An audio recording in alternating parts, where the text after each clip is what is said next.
Friends, इन दिनों मेरा interaction काफ़ी उन छात्रों से हुआ जो सीए की फाइनल परीक्षा में काफ़ी अटेम्प्ट के बाद में सफल हुए। उनसे बातचीत के दौरान मुझे यह महसूस हुआ कि हम कुछ ऐसी सामान्य गलतियां कर रहे हैं जिनके कारण से हम सफल नहीं हो पा रहे हैं। और मेरा व्यक्तिगत अनुभव भी यह रहा कि मेरी असफलता में भी मैंने भी उन गलतियों को किया था। अगर हम इन गलतियों से बच सके तो हमें सफलता प्राप्त करने से कोई नहीं रोक सकता है। और मैं उन गलतियों पर आपसे चर्चा कर रहा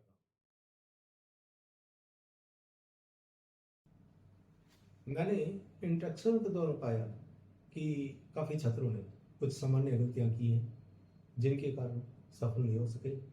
इनमें सबसे पहली गलती तो ये है कि छात्र केवल कोचिंग के शॉर्ट नोट्स और यूट्यूब पर रिवीजन वीडियो पर निर्भर है। उन्होंने डिटेल्ड स्टडी नहीं की और इसके कारण से उनको पूरा समझ नहीं आया और केवल रिवीजन पर ही रहे।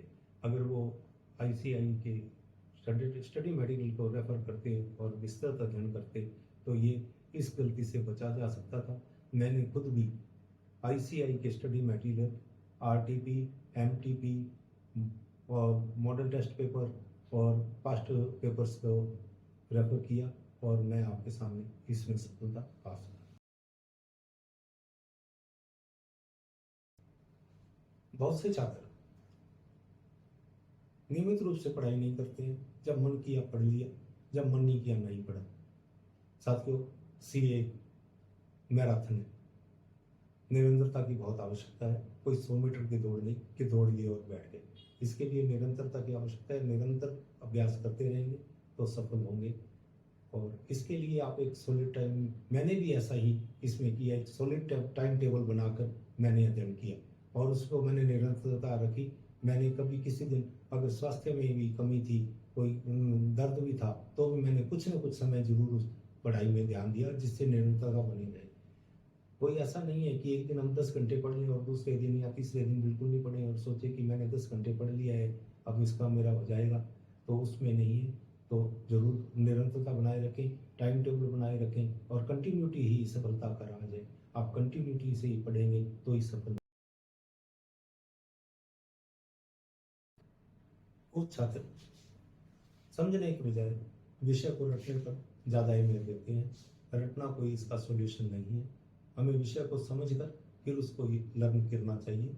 और कुछ ऐसी बातें हैं, अगर इंस्टीट्यूट का जो हिसाब है कि वो कहीं से भी कुछ भी क्वेश्चन पूछ लेता है, अगर हमारा रटा हुआ है और क्वेश्चन कुछ अलग तरीके से पूछ लिया गया, अलग प्रकार से बनाया गया, तो हम उसका जवाब नहीं दे पाएंगे।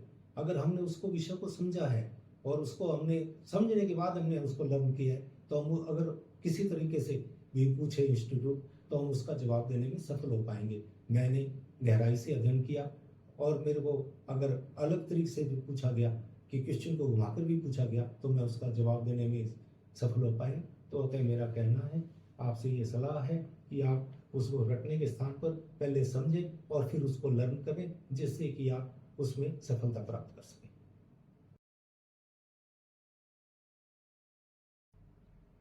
बातचीत के दौरान मैंने पाया कि कुछ छात्रों ने केवल रिवीजन वीडियो को सुन सुनकर और नोट्स को पढ़ पढ़ कर अपने आप को संतुष्ट मान लिया कि मेरी तैयारी हो गई है। पर जब पेपर सामने आया तो हाथ पांव फूल के, क्योंकि लिखने का तो अभ्यास किया ही नहीं था। लिखने का अभ्यास किए बिना हाथ पांव फूलना स्वाभाविक है, क्योंकि पेपर तो लिखकर ही अटेम्प्ट करना है।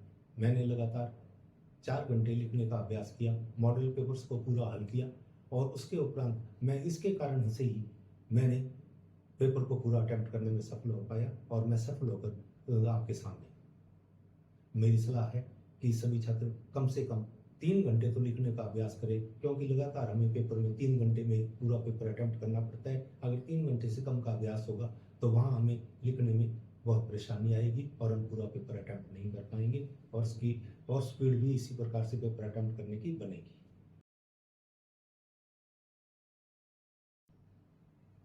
साथियों, हमें हर पेपर में इंडिविजुअल 40 मार्क्स लाने और एग्रीगेट में 50 मार्क्स लाने। आप अभी ये देखें कि आपको उस अगर किसी पेपर में 40 नंबर लाते हैं तो उसके 50 नंबर को दूसरा कौन सा पेपर हमारा पूरा कर सकता है। अगर आप ये कॉन्फिडेंट है कि दूसरा पेपर मेरा इसको कंपनसेट कर देगा, तो आप उसको थोड़ा 40 नंबर लाने तक भी अपना प्रयास के सीमित कर सकते हैं। पर हमें तो हर पेपर में 50 नंबर लाने का प्रयास करना चाहिए, जिससे कि हम दूसरे पर निर्भर नहीं रह सकें। तो इसके लिए आपको क्या करना है कि पूरा पेपर अटेम्प्ट करना होगा। अगर हमें 50 नंबर लाने हैं तो कम से कम हमें 80 नंबर का पेपर तो अटेम्प्ट करना ही पड़ेगा। तो इसके लिए मैंने तो पूरा पेपर अटेम्प्ट किया। एक ही पेपर में मेरे को शायद 97% मार्क्स का किया होगा, क्योंकि मैंने लगातार पेपर को करने का, पेपर को लिखने का और 3 घंटे लगातार लिखने का, 4 घंटे लिखा मैंने, जिससे मैंने 3 घंटे में पेपर को पूरा करने का प्रयास किया। मैंने मॉडल टेस्ट पेपर्स को 3 घंटे में पूरा करने का प्रयास किया और मैंने इस प्रकार बांटा। अगर इसमें कुछ छात्रों को कुछ प्रश्न का उत्तर आते भी नहीं है और थोड़ा उसका उत्तर आता है, तो हमें पहले सिलेक्शन करके की करना चाहिए कि जिनमें हमारे ज़्यादा नंबर आते हैं उनको पहले करना चाहिए। फिर अगर किसी प्रश्न में हमें कम आता है तो उसको अटेम्प्ट जरूर करना चाहिए, क्योंकि उसमें से हमें कुछ ना कुछ नंबर जरूर मिलेंगे। जैसे मधुमक्खी एक एक फूलों से थोड़ा थोड़ा शहद चुनकर हमारा वो अपना शहद का छत्ता भर लेती है, वैसे ही हमें इस पेपर में से छोटे छोटे कोई क्वेश्चन जिनमें से कुछ नंबर हम हासिल कर सकते हैं, तो हम उसमें से उन नंबरों को हासिल करने का प्रयास करें। वो हमारे उसको क्या है कि एग्रीगेट को और हमारे उस पेपर के नंबर्स को पूरा करने का मददगार होंगी। तो इसलिए पूरा पेपर अटेम्प्ट करें। नहीं आता तो हारे नहीं, जितना उस पेपर को प्रश्न के बारे में जितना आता है उतना हम अवश्य लिखें। अगर हमने 3 प्रश्न पूरे कर लिए हैं और 2 प्रश्न कम आते हैं, तो उनमें से हम वो हिस्सा छांटें जिनमें से हम ज़्यादा नंबर स्कोर कर सकते हैं और उनको उसमें हल करें। चूंकि मार्किंग होती है वो स्टेप वाइज होती है, तो उसमें हमें नंबर अवश्य मिलेंगे। तो इस प्रकार पूरा पेपर अटेम्प्ट करें, और मैंने भी ऐसा किया था और आप भी ऐसा करें। साथियों, मैंने जो कॉमन गलतियां मेरे को मालूम हुई, तो उसके बारे में मैंने आपका ध्यान आकर्षण किया इस पर, कि इसलिए मैं आपसे कहता हूं कि इनको थोड़ा आप ध्यान में लाएं और लगे रहें, डटे रहें, हिम्मत से लगे रहें। हम सफल होंगे। मैं सफल हुआ, आप सफल क्यों नहीं हो सकते? क्योंकि आपका एनर्जी लेवल तो मेरे से कहीं अच्छा है। तो इसलिए डटे रहें, अभ्यास करें, निरंतर अभ्यास करें। निरंतरता ही सफलता का मार्ग है। और आप मेरे को और किसी चीज़ पे कुछ पूछना चाहते हैं, मार्गदर्शन चाहते हैं, तो कमेंट्स में लिखें, ताकि मैं उस पर आपको एक नया वीडियो दे सकूँ।